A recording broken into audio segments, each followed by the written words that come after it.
it took a long time for this to be here today, you know, and now this is my moment to enjoy it while it lasts. So you're able to like step back a little bit from all this hype and everything to enjoy it in the moment, or do you think it's gonna take both? You know, I enjoy it.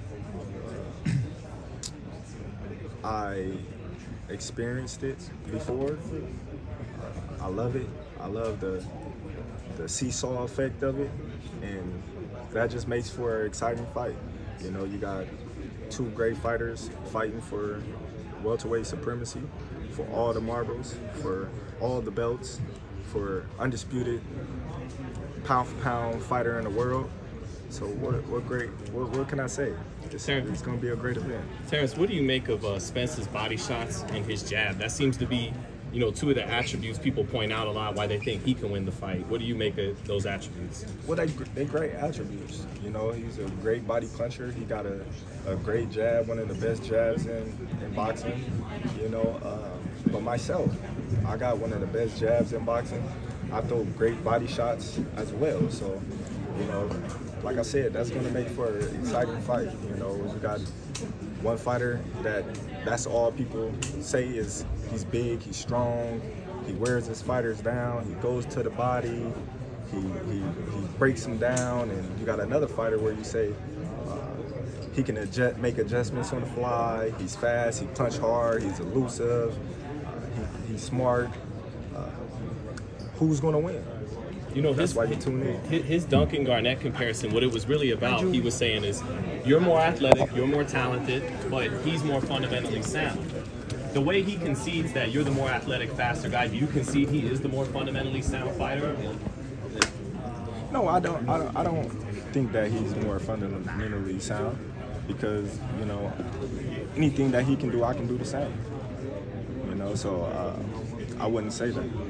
Terence, you're the air quotes B-side, but you're also the favorite. You don't often see that in boxing. Do you feel like this is a time now where you can prove that you're not just a top fighter, but a draw financially? You're an A-side fighter and a marquee draw. Of course, you know, people know the real.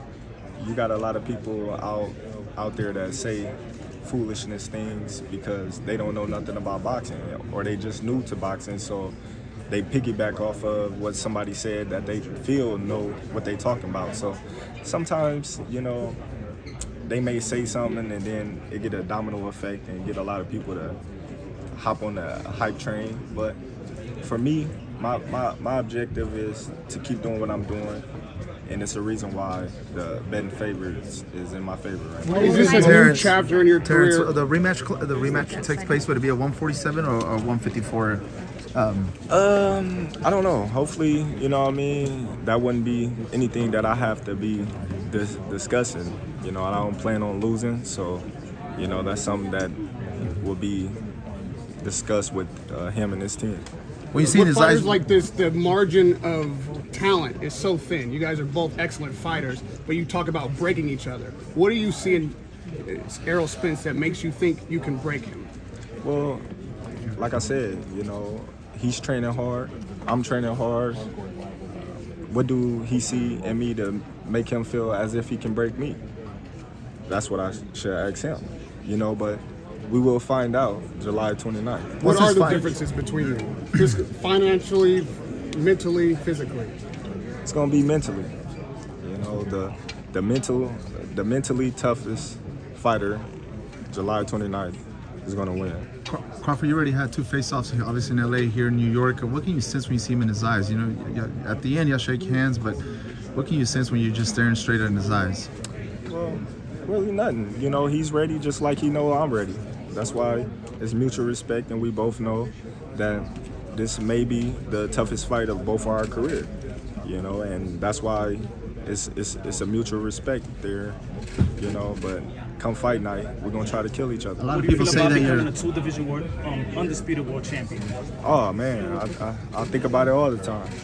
You know, sometimes I try not to think about it because it's a lot of lot on my brain, you know, but at the same time, this is what I signed up for, and this is my dreams, this is my goal, this is what it's all about, this is what it's all for.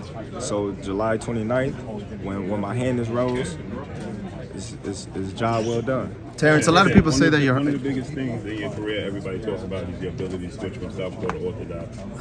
Predominantly, you switch to southpaw and you dominate your opponents. Once you fill them out, you start off orthodox. Him being a natural southpaw, how do you address this fight when it comes to that? Are you going to start off south orthodox or? I don't know. You know, Errol's a different fighter. I fight every fight different. You know, so come fight night, we'll see what I'm most comfortable at.